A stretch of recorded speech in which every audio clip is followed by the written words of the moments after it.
Have you ever done something wrong and thought no one would ever find out? Have you ever believed that if you hide your secrets deep enough, they'll stay buried forever? This is a story about Marcus, a man who thought he could silence the truth. A man who believed that the earth would keep his darkest secret. But what he didn't know was that some secrets are too heavy for the ground to hold. Some lies are too loud for silence to cover. In our modern city of Riverside, where tall buildings touch the clouds and cars rush through busy streets, Marcus learned a lesson that no amount of concrete and steel could hide. The earth has a memory, and it never forgets. This story will take you on a journey through friendship, betrayal, and the moment when everything Marcus thought he controlled came crashing down. It will remind you that no matter how deep you dig, no matter how carefully you hide, the truth has a way of rising to the surface. Are you ready to discover what happens when a man fights against the earth itself? If you're ready for this powerful story, please like this video, comment your thoughts below, subscribe to our channel, and don't forget to hit that bell so you never miss our life-changing stories. Now, let's begin. Marcus stood in front of the mirror in his apartment bathroom, adjusting his tie. The reflection staring back at him showed a man of 32 years, successful, well-dressed, confident. His apartment in downtown Riverside was everything he'd worked for: modern furniture, a view of the city skyline, marble countertops that gleamed under the morning light. Looking good, Marcus. Today's the day, he whispered to himself. His phone buzzed. A message from David. Brother, are you ready? The investors are coming at 3 p.m. This is our moment. Marcus smiled. David. His best friend since university. The man who'd stood beside him through every struggle, every failure, every late night when their business dreams seemed impossible. They'd built tech bridge solutions together, from a small office with 2 desks to a company that now employed 50 people. He texted back, "Born ready. See you at the office." But as Marcus grabbed his car keys, a small voice whispered in the back of his mind, a voice he'd been ignoring for months. The voice that reminded him of the money. The missing money. The choice he'd made. The secret he was keeping from David. He pushed the thought away and headed out the door. The Tech Bridge Solutions office occupied the 7th floor of the Gateway Tower. Glass walls, open spaces, young employees typing on laptops with dreams in their eyes. Marcus walked through the entrance, greeting his staff with practiced smiles. "Morning, boss," called out Joy, their receptionist. "Good morning, Joy. Beautiful day, isn't it?" David was already in the conference room, setting up the presentation. When he saw Marcus, his face lit up with that genuine smile that made everyone love him. David was the kind of man who remembered birthdays, who asked about your mother's health, who made you feel seen. "Marcus. Come look at this. I redesigned the final slide. I think the investors will love it." Marcus walked over, but his eyes weren't really seeing the presentation. His mind was calculating numbers, spinning lies, building walls around the truth. For 6 months, Marcus had been secretly moving money from the company account. Not much at first, just a little here and there to cover some personal investments that went wrong. Then more. Then more. He'd been careful, creative with the bookkeeping. No one knew except him. But today, those investors weren't just bringing money. They were bringing accountants who would examine everything. "David, we need to talk." David looked up, concerned. "What's wrong? You look stressed." "Not here. Let's go to my office." They walked down the hallway in silence. Marcus's office was at the corner, with windows overlooking the city. He closed the door behind them, and suddenly the air felt thick, suffocating. "What is it?" David asked. Marcus sat on the edge of his desk, hands trembling slightly. "There's been a situation with the accounts." David's smile faded. "What kind of situation?" "Money has been redirected. For investments. I thought they would pay off before anyone noticed." The silence that followed felt like drowning. David's face changed, from confusion to understanding to her to anger, all in the space of 10 seconds. "You took money from our company." "Marcus, how much?" 250,000. David's legs seemed to give way. He sat down hard in the chair, staring at his hands. 250,000 naira. Marcus, that's everything we've saved for expansion. That's our employees' future.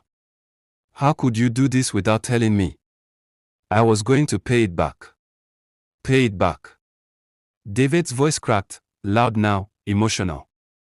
The investors come today. In 3 hours. What am I supposed to tell them when the accountants find a $250,000 hole in our records? Marcus felt something dark rising in his chest. Not guilt. Not shame. Something worse. Fear mixed with defensiveness, creating a toxic combination. You don't understand the pressure I'm under. You with your perfect life, your perfect family, your perfect reputation. I needed to. Perfect. David stood up, tears in his eyes now. My mother is sick, Marcus. My sister just lost her job. I've been struggling too, but I never betrayed you. Never. They stood facing each other, two friends separated by a truth too big to bridge. I'm going to tell them, David said quietly. I have to. This is fraud, Marcus. This is illegal. I can't be part of this. David, please. I'm calling my lawyer right now. Then we are both going to face the investors together and tell them the truth. We'll figure this out, but I won't lie for you. Not about this. David pulled out his phone, and in that moment, something snapped in Marcus's mind. It wasn't a decision. It was an impulse, dark and desperate. He saw everything crumbling, his reputation, his freedom, his future. He saw prison. He saw shame. He saw his mother's disappointed face. On his desk was a glass paperweight, heavy and solid. His hand moved before his mind could stop it. David, I'm sorry. David looked up from his phone. Sorry for what? The paperweight struck the side of David's head with a sickening sound. David's eyes went wide with shock, then confusion, then nothing. He collapsed to the floor, his phone clattering beside him. Marcus stood frozen, the paperweight still in his hand, staring at what he'd done. Blood poured slowly on the polished office floor. No. No, no, no. Marcus dropped to his knees. David. David, wake up. But David didn't wake up. His chest rose once, twice, then stopped. Marcus had killed his best friend. The next hours passed in a blur of panic and terrible decisions. Marcus's hands shook as he locked his office door. His mind raced, thinking, calculating, planning. He couldn't call the police. He couldn't call for help. He'd go to prison. His life would be over. He looked at David's body and felt nothing. The shock had numbed him completely. He'd become a machine, operating on pure survival instinct. He waited until evening, until the office emptied. He told Joy that David had left early and that he'd be working late. When the building was quiet, he wrapped David's body in a plastic tarp from the storage room and, using the service elevator, moved him to his car in the basement parking garage. The city lights blurred past as Marcus drove. He didn't know where he was going at first, just away, somewhere far from cameras and witnesses. Eventually, he found himself on the old Riverside Road, heading toward the outskirts where the city met farmland. He stopped near a construction site, a new housing development that had been abandoned when the investors pulled out. Piles of dirt, empty foundations, no security. Perfect. Marcus grabbed a shovel from his trunk, the one he'd bought last year for a gardening project he never started. The irony wasn't lost on him, but he didn't have time for reflection. He dug. The earth was hard at first, resistant. His soft hands, used to keyboards and handshakes, blistered quickly. But fear gave him strength. He dug deeper, sweating in the cool night air, his breath coming in ragged gasps. 2 meters deep. 3 meters. Deep enough that no one would ever find David. Deep enough to bury the truth forever. He dragged David's body from the car and laid it in the hole. For a moment, he looked at his friend's face, peaceful now, almost sleeping. A wave of emotion hit him. What had he done? Who had he become? But then he thought of prison, of shame, of loss. And he pushed the emotion down, buried it along with everything else. I'm sorry, he whispered, though he didn't know if he meant it. I'm so sorry. He filled the hole, packing the earth down carefully, disguising the disturbed ground with debris and rocks from the construction site. When he was done, there was no sign that anything had ever been buried there. Marcus drove home as the sun began to rise, exhausted, numb, hollow. He thought it was over. He was wrong. The morning after the burial, Marcus woke up in his apartment with dried mud under his fingernails. He stared at his hands in the bathroom light, scrubbing them raw under hot water until his skin turned pink. But even when they were clean, he could still feel the dirt. Still feel the weight of the shovel. Still see David's face. He dressed in his best suit, navy blue with a crisp white shirt. Armor against the world. Armor against his own reflection. At the office, Joy greeted him with her usual smile. Morning, boss. Where's Mr. David? He's usually here before you. Marcus had practiced this in the car. David had to leave suddenly. Family emergency abroad. He'll be gone for a while. Oh no. Is everything okay? It will be. He asked me to handle things until he returns. The lie came out smoothly. Too smoothly. Marcus realized he was good at this, at deception, at manipulation, at wearing masks. When had he become this person? Throughout the day, his phone buzzed constantly. Messages from David's family, from David's girlfriend Sarah, from concerned employees. Each time, Marcus crafted careful responses.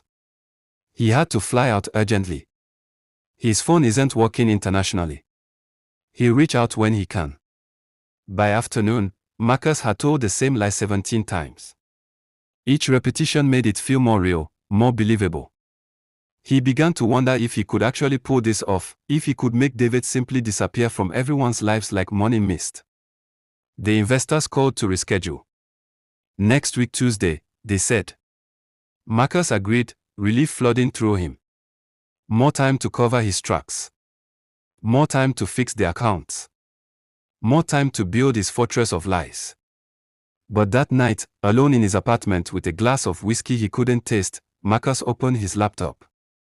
David's face smiled at him from their company website.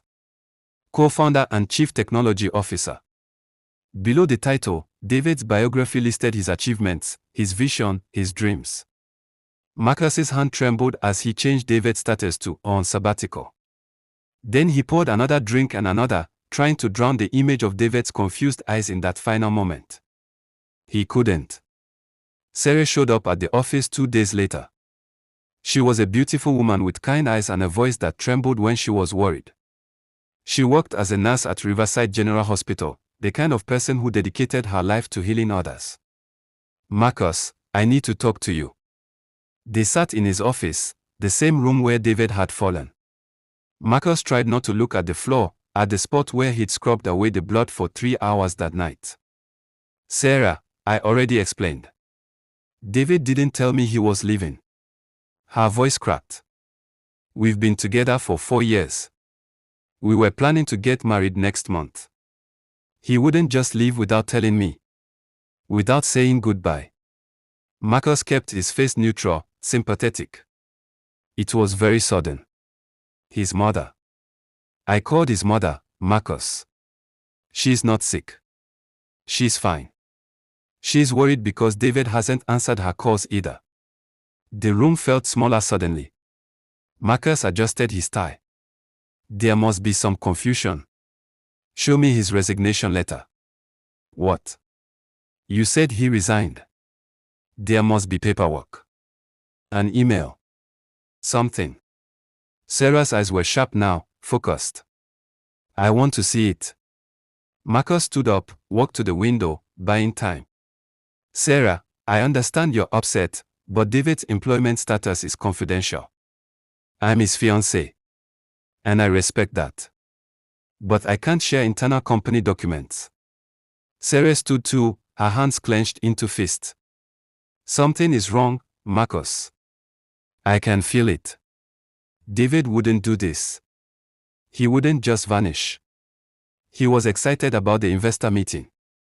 He talked about it every night. He had plans, dreams. People changed their minds. Not David. She was crying now, frustration and fear pouring out. You were his best friend. Don't you care that he's missing? Don't you want to find him? Marcus forced himself to look at her, to meet her eyes with manufactured concern. Of course I care. But I think you're overreacting. David needed space. He'll come back when he's ready. Sarah wiped her tears, and something in her face changed. Hardened. I'm going to the police. Marcus's heart stopped. That's not necessary. A man doesn't just disappear. If you won't help me, they will. She walked out, leaving Marcus standing frozen by the window. He watched across the parking lot below, her phone already pressed to her ear. This was bad. This was very bad. 3 days passed. Marcus told everyone that David had resigned suddenly, that he'd taken an opportunity abroad, that they'd parted on good terms. People were surprised, but life at TechBridge Solutions continued. The investors had postponed their visit by another week. Marcus thought he'd gotten away with it. Then strange things began to happen. The first morning, Marcus woke to find dirt on his bedroom floor.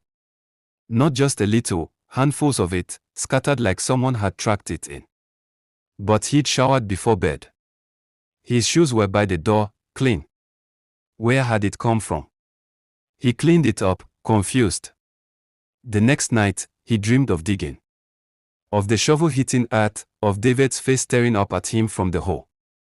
He woke up gasping, his hands aching. When he looked down, his palms were covered in blisters, fresh ones, as if he'd been digging all night. But he hadn't left his bed. By the third day, the dirt was everywhere. In his car. In his kitchen. In his bathroom sink. He'd clean it up and it would reappear, as if growing from the floors themselves. I'm losing my mind, Marcus muttered, scrubbing dirt from his countertop for the third time that morning. At work, things got worse. During a staff meeting, as Marcus presented the quarterly projections, he noticed everyone staring at his shoes. He looked down. His expensive leather shoes were caked with mud, thick and dark, trailing dirty footprints across the conference room carpet.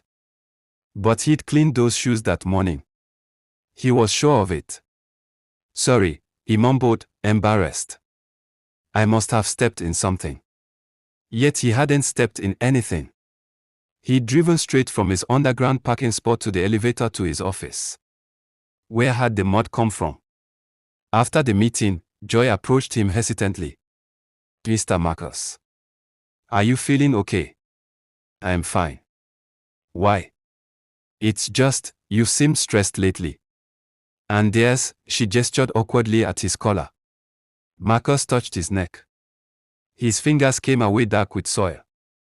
Dirt was literally falling from his hair, dusting his shoulders like some grotesque dandruff. He rushed to the bathroom and stared at his reflection.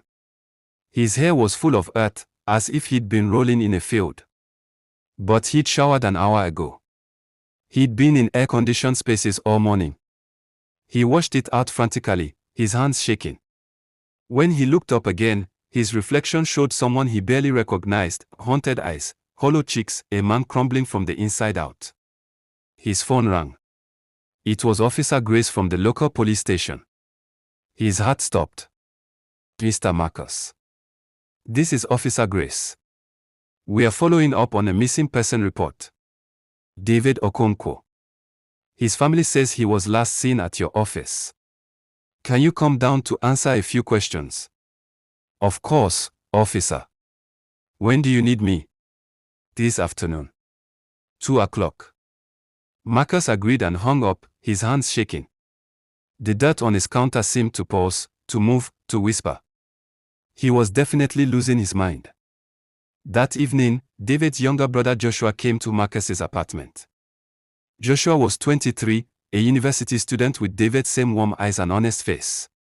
He'd looked up to Marcus, had asked him for career advice, had trusted him. "Uncle Marcus," Joshua said, using the term of respect. "My family is worried. David never misses our mother's birthday. It was yesterday. He didn't call, didn't send a message. This isn't like him." Marcus invited him in, offered him a drink, played the concerned friend. "I'm sure he's just busy settling in." Where exactly did he go? The question hung in the air. Marcus realized he'd never specified a location. London. A tech startup there offered him a position. What's the company name? I don't recall offhand. You know David, always chasing opportunities. Joshua's eyes narrowed slightly. David told me everything. Every opportunity, every offer. He would have told me about London. He would have told me about leaving Sarah right before their wedding. People keep secrets sometimes. Not David. Joshua stood up, and there was anger in his voice now. Not from family. Not from the people he loved. Something happened to him, Uncle Marcus. And I think you know what. Joshua, that's ridiculous. Is it? Because Sarah told me you couldn't show her any resignation letter. The security cameras on your floor mysteriously stopped working the day David disappeared. And you suddenly have access to all his company accounts, all his passwords, everything, like you were expecting him to be gone. Marcus felt sweat forming on his forehead despite the air conditioning. I don't like what you're implying. I'm not implying anything. I'm stating facts. Joshua moved toward the door, then turned back. My family is going to the police tomorrow.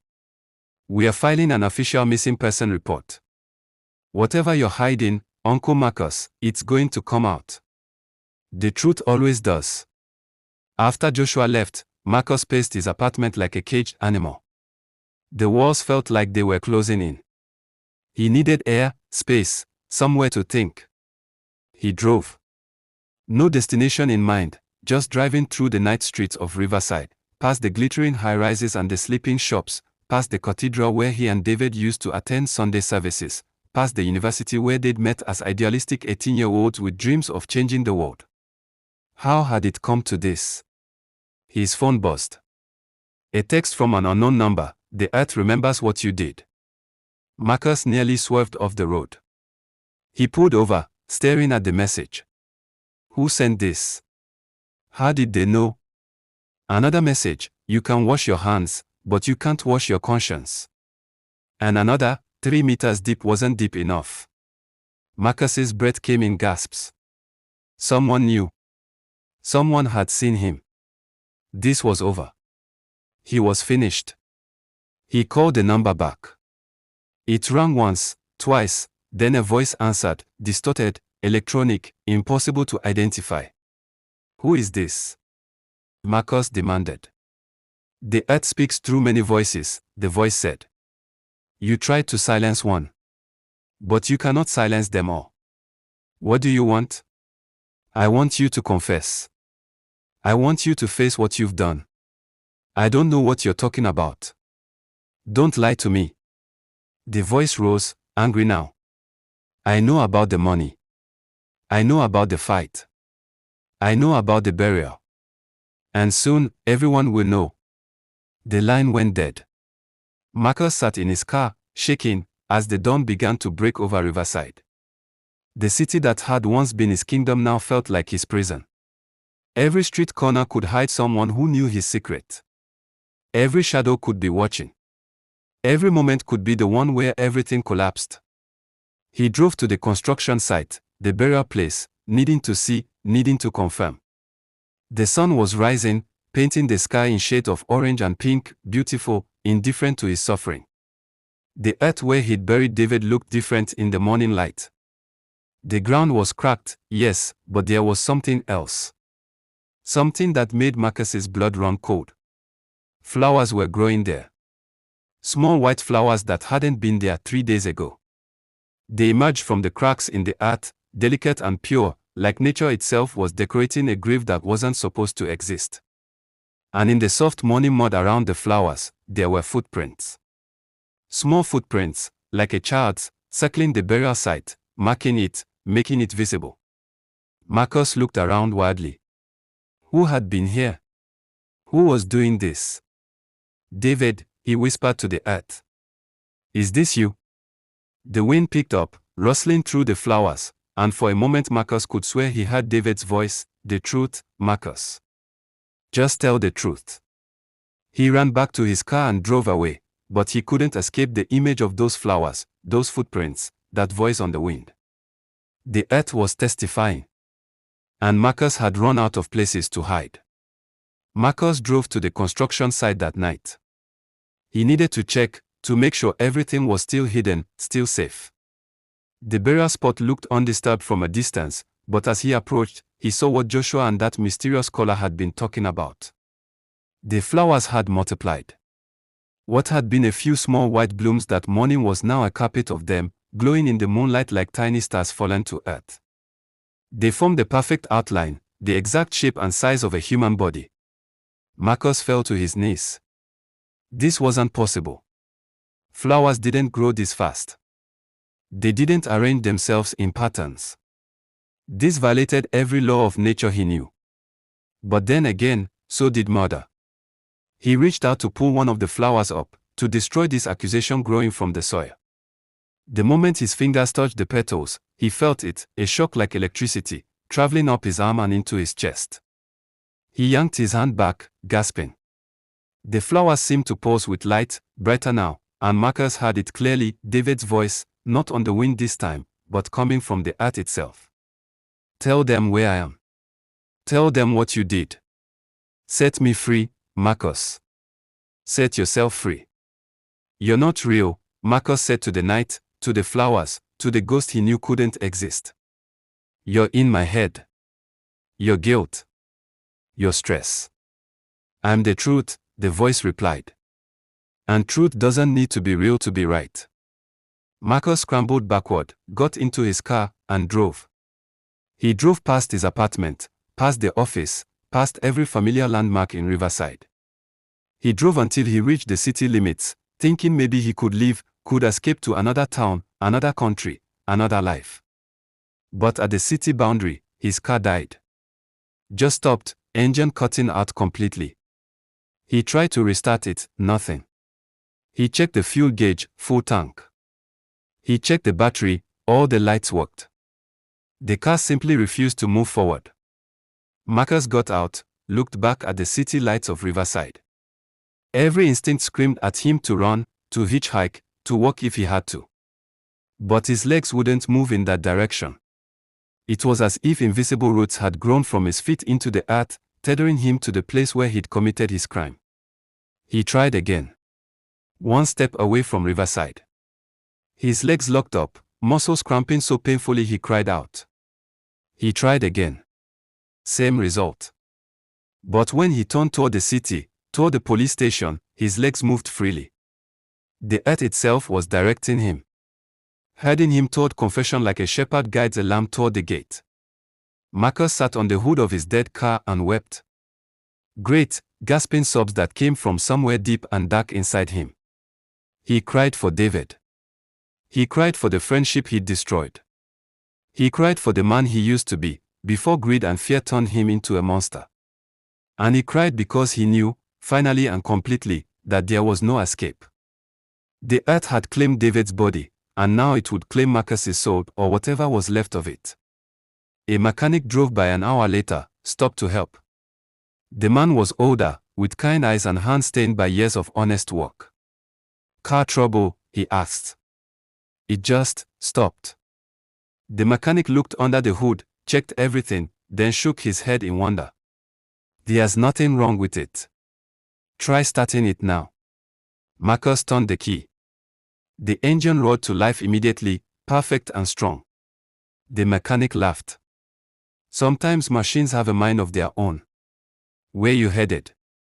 Marcus looked at him, at this stranger who'd stopped to help, who represented the goodness that still existed in the world, the goodness Marcus had betrayed. The police station, Marcus heard himself say. I need to go to the police station. Hop in. I'll give you a ride.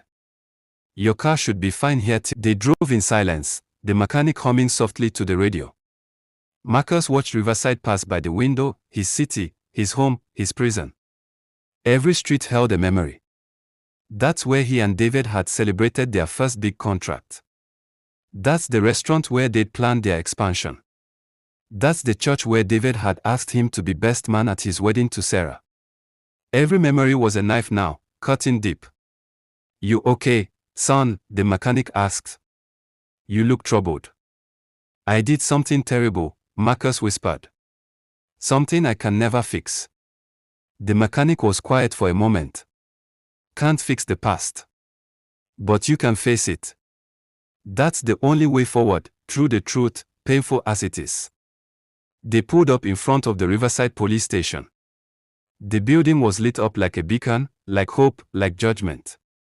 Thank you, Marcus said. God bless you, son. Whatever you're facing, may you find peace on the other side of it. Marcus stepped out of the car and stood at the bottom of the station steps. His phone buzzed one last time. Another message from the unknown number. The earth has brought you here. Now you must walk the final steps yourself. Marcus looked at his phone, then at the station doors. He thought about running one more time. But his legs were already moving, carrying him up the steps, through the doors, toward the front desk where Officer Grace was working the night shift. She looked up as he approached. Something in his face must have told her this was important. I need to confess, Marcus said, his voice breaking. I need to tell you about David Okonkwo. About what I did. About where he is. Officer Grace stood up slowly. Take a seat, Mr. Marcus. I get Detective Paul.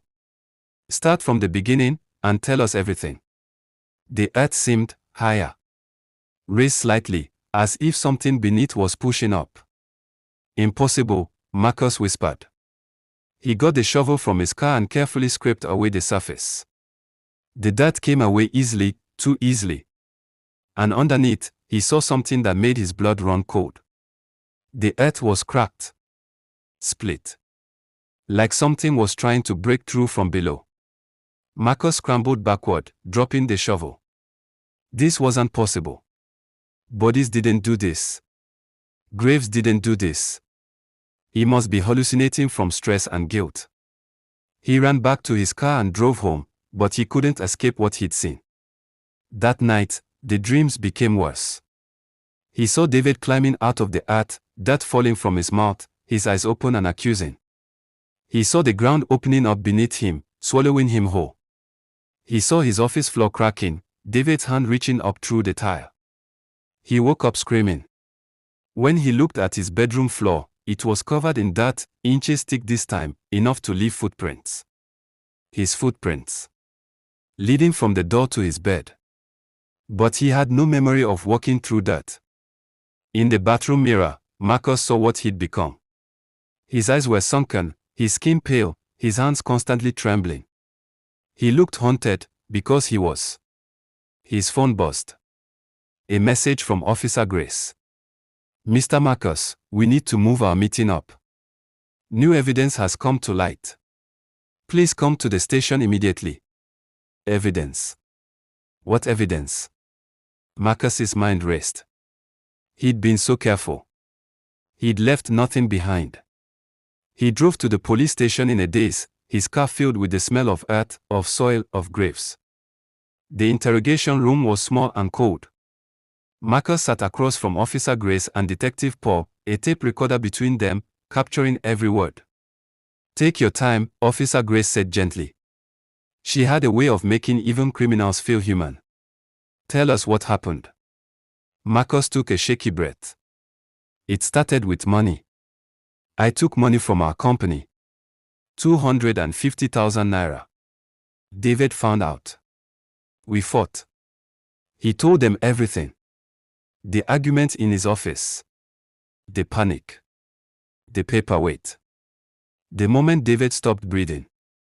The hours he waited. The burial. The lies he told everyone. Detective Paul took notes, his face unreadable. Why did you come forward now? Why confess? Marcus looked at his hands. The earth wouldn't let me get away with it. What do you mean? Strange things started happening. Dirt everywhere I went. My car died when I tried to leave the city. Flowers growing on his grave overnight. And a voice, David's voice, telling me to confess. I know how it sounds. I know you'll think I'm crazy. But that's what happened. Officer Grace and Detective Paul exchanged a glance. Mr. Marcus, Detective Paul said carefully, we've been investigating David's disappearance for the past 2 days.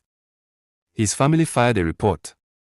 We were going to call you in for questioning tomorrow. I know. But there's something else you should know. Detective Paul pulled out a folder. Do you remember the construction site where you buried David? It's owned by the Okonkwo family. David's family. It was going to be a community center David was building for underprivileged youth. His father bought that land 30 years ago. Marcus's heart stopped. What? David was planning to announce the project at the investor meeting. He was going to use his share of the company profits to fund it. That's what the expansion money was for, not just growing Tech Bridge, but building something good for the community. The weight of this information crushed Marcus. He'd buried David on land his family owned. On land meant for helping others. The cruelty of it, the dark poetry of it, was almost too much to bear. And the flowers? Marcus asked. Did you see the flowers? Officer Grace nodded slowly. We did. White lilies. They are David's favorite flower. His mother plants them every year in their garden. Somehow, seeds must have been carried there by wind or birds. They bloomed over the grave. But they formed the shape of a body. Soil settles in patterns over disturbed earth, Detective Paul explained. Plants grow more vigorously where the ground is loose. It looks meaningful, but it's a natural process. Marcus shook his head. No. It was more than that. There was a voice. Messages on my phone. We'll need to see those messages. Marcus pulled out his phone, but when he opened it, there was nothing. The mysterious texts were gone. Deleted. As if they'd never existed. I don't understand, Marcus whispered. They were here. Someone sent them. Someone knew. Officer Grace leaned forward. Marcus, guilt does strange things to the mind. It can make us see patterns where there are none. It can make us hear voices. The brain, when it's holding a terrible secret, will find ways to force that secret out. So it was all in my head. Does it matter? She asked gently. Real or imagined, something brought you here. Something made you tell the truth. That's what counts. Detective Paul stood up. Marcus Adeyemi, I'm placing you under arrest for the murder of David Okonkwo. You have the right to remain silent. As they read him his rights, Marcus felt a strange sense of relief washing over him. The lies were over. The hiding was done.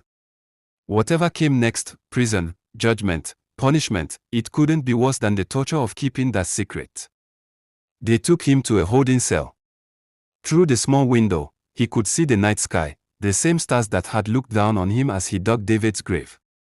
But somehow, those stars looked different now. Clearer. Cleaner. The truth, painful as it was, had set something free inside him. Before the formal arrest and processing, Officer Grace allowed Sarah to speak with Marcus. She appeared in the doorway of the holding cell, her face a mixture of grief, anger, and something that might have been relief. They told me you confessed, she said quietly. I did. Where is he, Marcus? Where's David's body? Marcus told her about the construction site. About the land that belonged to David's family. As he spoke, Sarah's tears flowed freely, but she didn't look away. We were going to get married in 3 weeks, she said. The invitations are printed. The church is booked. I bought a dress. I'm sorry. Sorry. Her voice broke. Sorry doesn't bring him back. Sorry doesn't give me the life we planned. Sorry doesn't let me say goodbye. Marcus nodded, accepting her rage. He desired. Why, Marcus? Why did you do it? Over money. Over a mistake you made. I panicked. I was scared. In that moment, all I could think about was protecting myself. I didn't think about him, about you, about anyone but me. I became a monster, Sarah. And I don't know how. Sarah wiped her eyes. David loved you like a brother. He defended you to everyone. When people said you were too ambitious, too focused on money, David would say that's just Marcus's drive. Deep down, he's good. He believed in you. Each word was a hammer blow. He was wrong, Marcus said. I wasn't good. I'm not good. No, Sarah agreed. You're not. But at least you're honest now. At least his body can come home. At least we can bury him properly, say goodbye, grieve. She stood to leave, then turned back one last time. I hope you live a very long life, Marcus. I hope you have decades in prison to think about the man you killed. The husband I lost. The father my children will never have. I hope you remember, every single day, what you destroyed.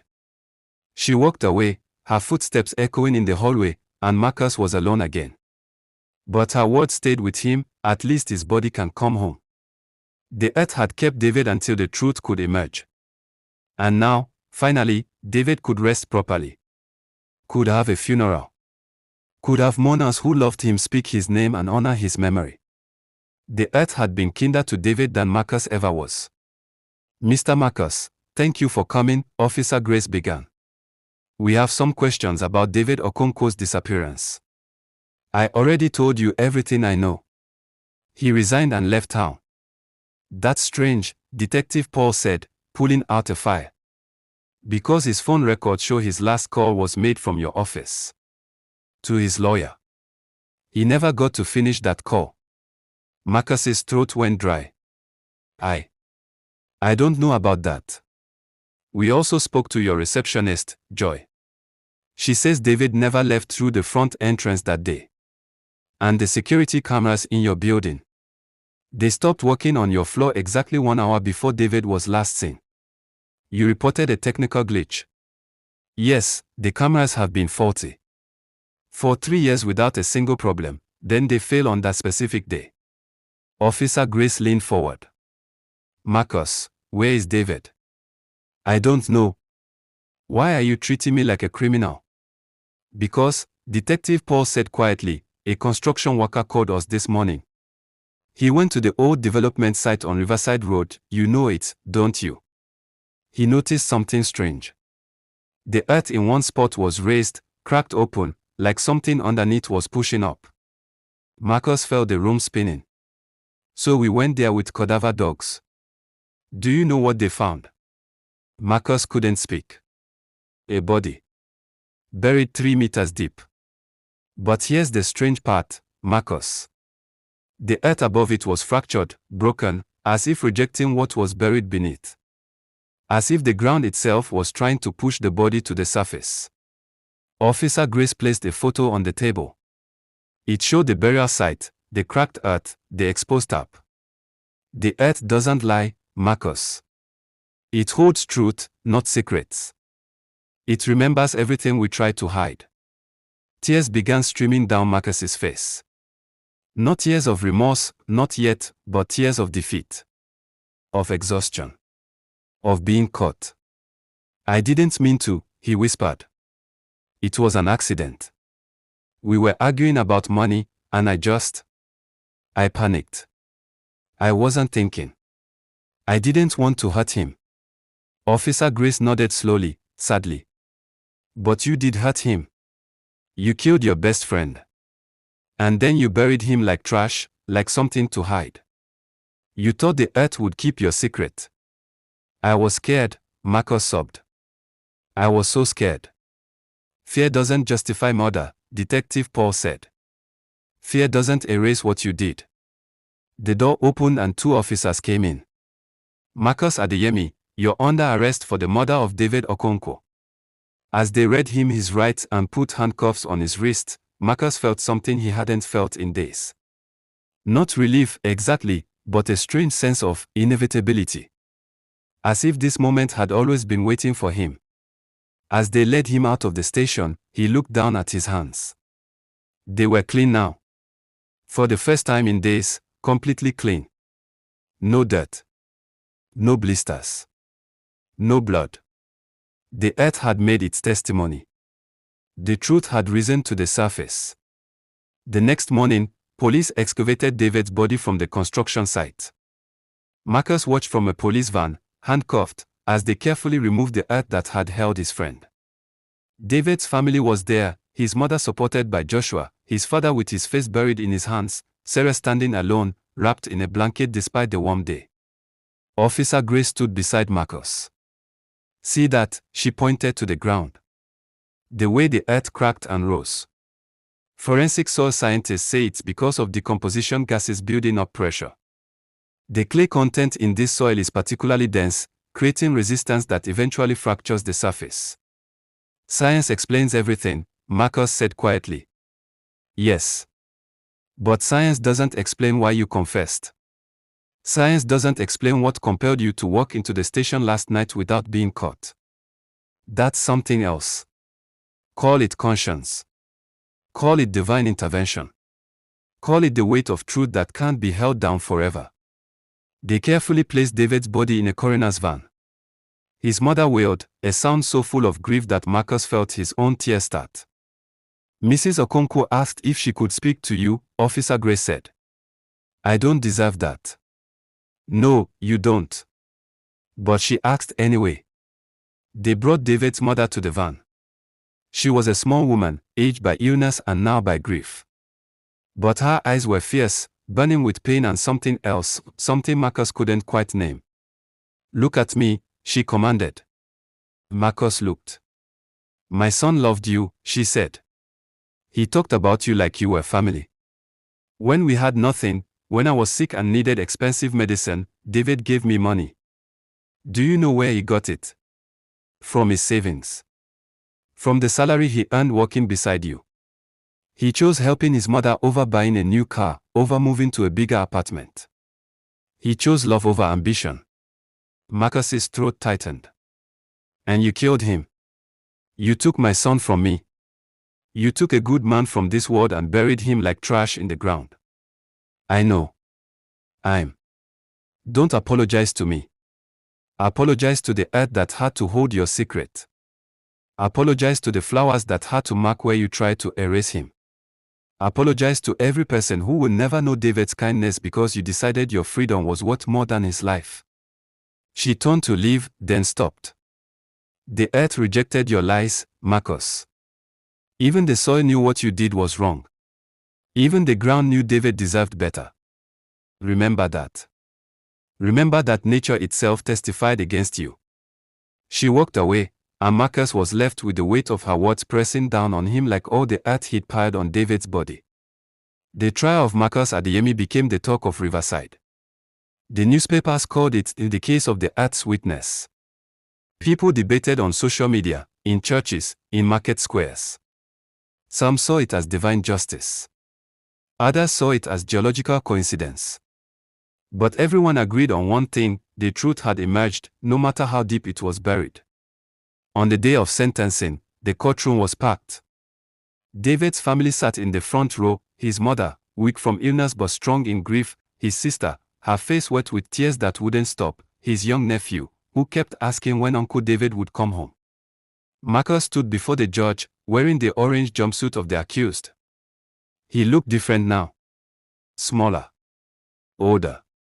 The confidence that once defined him had crumbled into dust. The prosecutor presented the evidence, the money trail, the office camera mysteriously failing, the witness statements, the forensic reports. And the testimony of the construction worker who'd seen the earth cracked and raised, as if something beneath demanded to be seen. Marcus's lawyer tried to argue for manslaughter, for reduced sentencing, for mercy. But the evidence of premeditation was clear: the hours Marcus had waited, the planning, the burial. Finally, the judge spoke. Justice Adewale was a woman in her 60s, with silver hair and a voice that commanded silence. Marcus Adeyemi, you stand before this court convicted of murder. You took the life of a man who trusted you, who called you brother, who built dreams with you. And when you realized what you'd done, you didn't seek help. You didn't confess. You chose to hide him, to bury him like he meant nothing. Marcus's head dropped. But what you didn't understand, what killers never understand, is that the truth is not something you can bury. The earth beneath our feet has witnessed every crime, every lie, every secret we've tried to hide. And sometimes, in ways we cannot fully explain, the earth itself testifies. She looked directly at Marcus. The physical world holds a moral memory. Scientists will explain it one way. Spiritual people will explain it another. But the result is the same: what you did could not stay hidden. The ground rejected your lies. The courtroom was silent except for the sound of David's mother weeping quietly. For the mother of David Okonkwo, I sentence you to 25 years in prison. May you use that time to understand the weight of what you've done. May you learn that friendship is sacred, that trust is precious, and that truth will always find a way to the surface. The gavel fell. Marcus was led away, his eyes meeting David's mother's for just a moment. In that glance, he saw forgiveness was not yet possible. Maybe it never would be. And he would have to live with that. David's funeral was held on a Saturday, 3 weeks after his body was recovered. The church was packed: colleagues, friends, family, community members who'd heard about the young man who dreamed of building a center for underprivileged youth.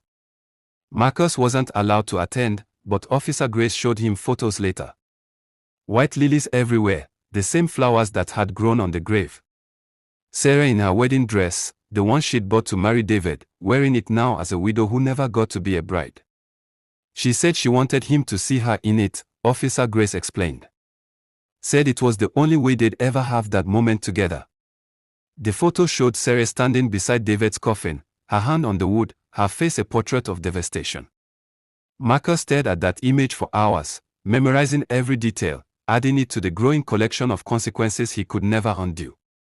David was buried in the cemetery next to his grandmother, under a tree that would shade his grave for generations.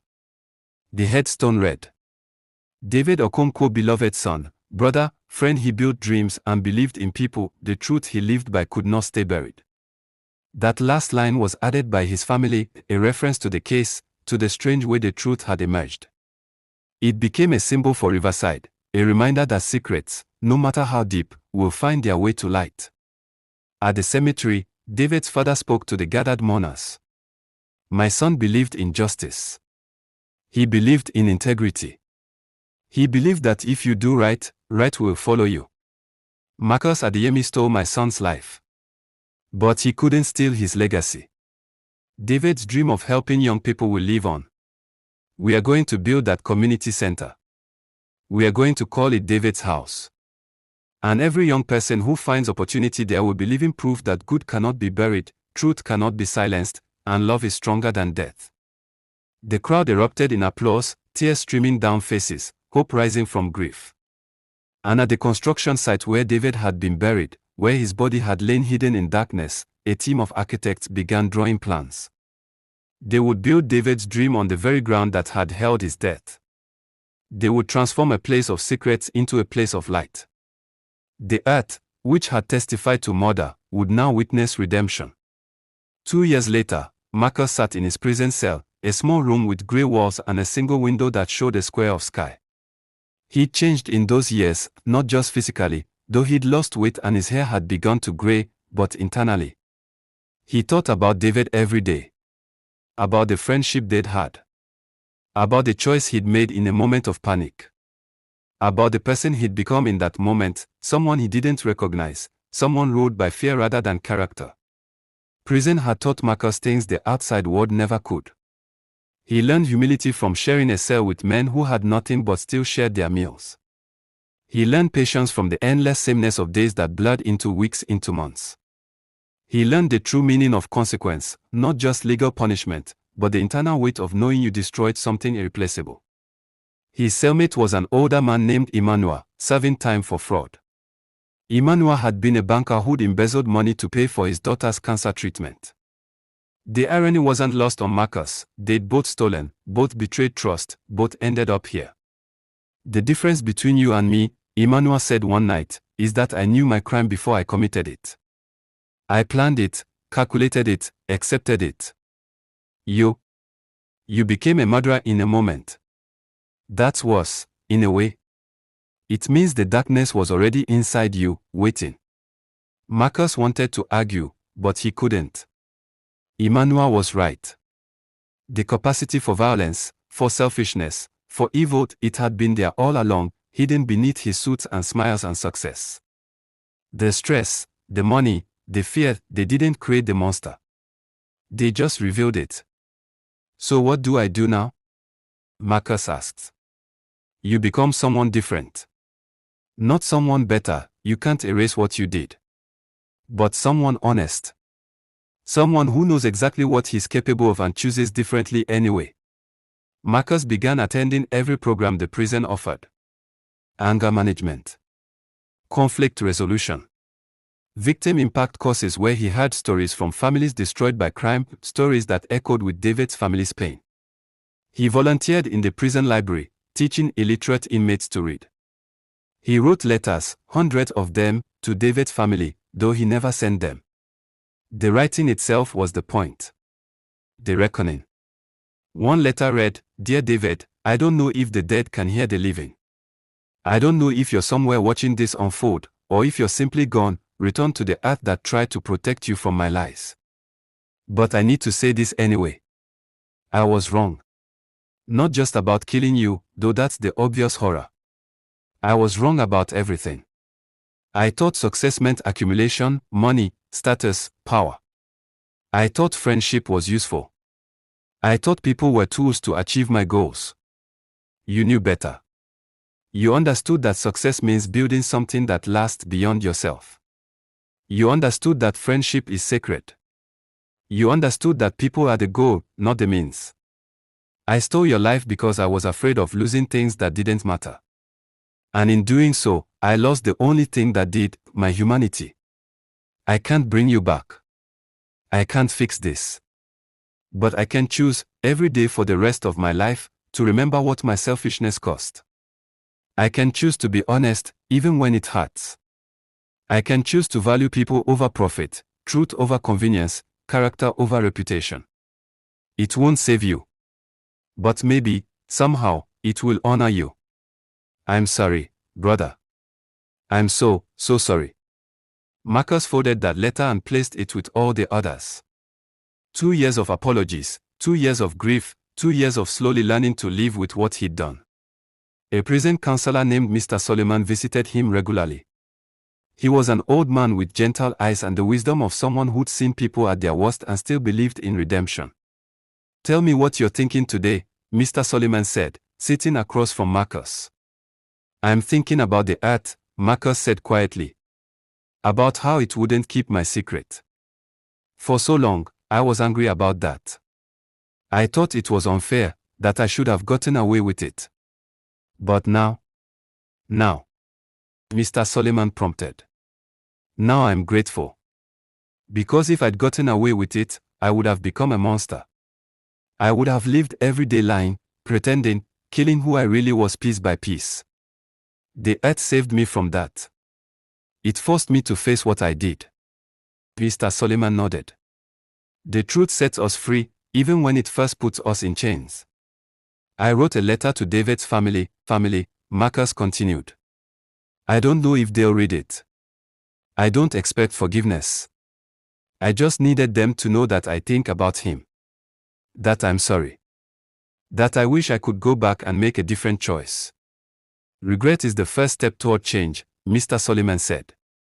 But what matters now is who you become from this point forward. Marcus looked out the small window at the sky. I used to think success meant money, reputation, status.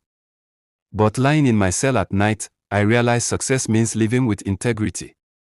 It means being someone you can respect when no one else is looking. David had that. I didn't. And it cost him everything. Outside the prison, life in Riverside continued. TechBridge Solutions had collapsed after Marcus's arrest, but the employees had moved on, found new jobs, built new dreams. Joy, the receptionist, had started her own small tech company, carrying forward David's vision of ethical business. David's family had established a foundation in his name, offering scholarships to young entrepreneurs who demonstrated not just skill, but character. And at the construction site where David had been buried, a small memorial had been placed, not on the exact spot, but nearby. A simple stone with David's name and the dates of his birth and death. Someone, perhaps a friend or family member, left fresh flowers there every week. The earth had been replanted with grass. Trees had been planted around it. Life had returned to the place that had briefly held death. Because that's what earth does. It witnesses. It remembers. But it also heals. Years from now, people in Riverside will still tell the story of Marcus and David. Mothers will tell it to their children. Teachers will share it in classrooms. Preachers will use it in their sermons. It will become one of those stories that carries truth deeper than facts, a parable for the modern age. They'll tell how a man tried to bury his crime, but the earth itself became a witness. They'll speak of the ground that cracked and rose, pushing the hidden truth toward the light. Scientists will debate the geological explanations, soil composition, gas buildup, natural settling. But the people will know there was something more at work. They'll remember that in our modern cities with all our technology, with all our cameras and computers and forensic science, sometimes the oldest witness of all is the most reliable, the earth beneath our feet. Because the earth remembers every footstep, every drop of blood, every betrayal, every secret we think is buried safely away. And when the time is right, the earth speaks. Not in words, but in the language of truth, unavoidable, undeniable, unmistakable. The story of Marcus teaches us this: you can hide from people. You can delete digital records. You can cover your tracks. But you cannot hide from the ground itself. You cannot silence the testimony of the earth. More importantly, it teaches us that friendship is sacred. That trust, once broken, shatters like glass, sharp pieces that cut everyone they touch. That greed and fear can transform us into people we never imagined becoming. It teaches us that the moment before we make a terrible choice, there's always a better path. Always. Even when panic floods our minds and darkness whispers that there's no other way, there is. There always is. Marcus could have confessed. He could have called an ambulance. He could have admitted his crime and faced the consequences with whatever dignity remained. Instead, he chose burial. He chose hiding. He chose lies.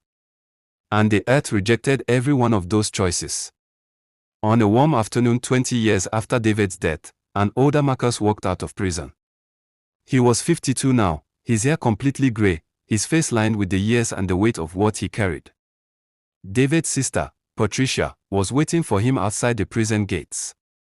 He almost didn't recognize her. The young woman he remembered was now middle-aged, her own children grown. "Patricia," he said uncertainly. "Hello, Marcus." They stood facing each other, these two people connected by tragedy and time. "I didn't expect anyone to be here," Marcus said quietly. "My mother asked me to come. Before she died last year, she said that when you were released, someone should be here. To tell you something." Marcus waited, his heart pounding. "She said to tell you that she forgave you. Not because what you did was okay, it will never be okay. But because hatred was eating her alive, and she needed to let it go. She said David would have wanted her to forgive." Tears streamed down Marcus's face. "I don't deserve that forgiveness." "No," Patricia agreed. "You don't. But that's the nature of forgiveness. It's not earned. It's given. She did it for herself, not for you." She handed him an envelope. "This is from our family. It's information about the foundation we started in David's name. We help young people start businesses with integrity. We teach them that character matters more than success. That friendship is worth more than money." Marcus opened the envelope with shaking hands. Inside was a letter detailing the foundation's work, the lives it had touched, the legacy David had left behind. Would you? Patricia's voice cracked slightly. Would you be willing to speak to our students someday? To tell them your story? Not to glorify what you did, but to warn them about the moment when everything can go wrong. Marcus looked up at her in shock. You would trust me to do that? I don't trust you, Marcus. I probably never will. But your story has power. The truth of what happened, the consequences, the loss, the pain, that truth could save someone else from making your choice. David's death could prevent other deaths. His story could save other friendships. Marcus nodded, unable to speak. Think about it, Patricia said. When you're ready, if you're ever ready, contact the foundation. She turned to leave, then stopped. Marcus. The earth pushed my brother's body to the surface because the truth demanded to be known. Now it's your job to keep pushing that truth forward. To make sure his death wasn't meaningless. That's the only redemption available to you. She walked away, leaving Marcus standing alone outside the prison gates. He looked down at his hands, the same hands that had struck David, that had buried him, that had tried to hide the truth. They were older now, scarred by years of prison labor, marked by time and consequence. He knelt down and placed his palms flat on the earth. The ground was warm from the sun, solid, real. He thought about all the secrets it held, all the truths it witnessed, all the lies it rejected. Thank you, he whispered to the earth. Thank you for not keeping my secret. Thank you for making me face what I did. Thank you for being a better person than I was. He stood up, picked up the small bag containing his few possessions, and began walking. He didn't know where he was going yet. But he knew that wherever his path led, he would carry David's memory with him. He would honor the friendship he destroyed by teaching others not to make his mistakes. The earth beneath his feet was solid and sure. It would witness his new path, just as it had witnessed his old one. But this time, Marcus would walk in truth. Because he had learned the hardest lesson of all, you can try to bury truth, but the earth will always reject your lies. Always. And in that rejection, in that exposure, in that moment when the hidden becomes visible, that's where transformation begins. That's where healing starts. That's where redemption, fragile and painful and necessary, becomes possible. Did this story touch your heart? Did it teach you something valuable about truth, friendship, and consequences? Please take a moment to like this video if it moved you. Comment below and share your thoughts. Have you ever kept a secret that weighed on your conscience? How did you handle it? Subscribe to our channel for more powerful African stories that educate and transform. And don't forget to hit the bell notification so you never miss a story that could change your perspective on life. Remember, the earth beneath our feet witnesses everything. Live your life in truth, value your friendships, and always choose integrity over convenience. What did you learn from Marcus's story? Share your thoughts in the comments below.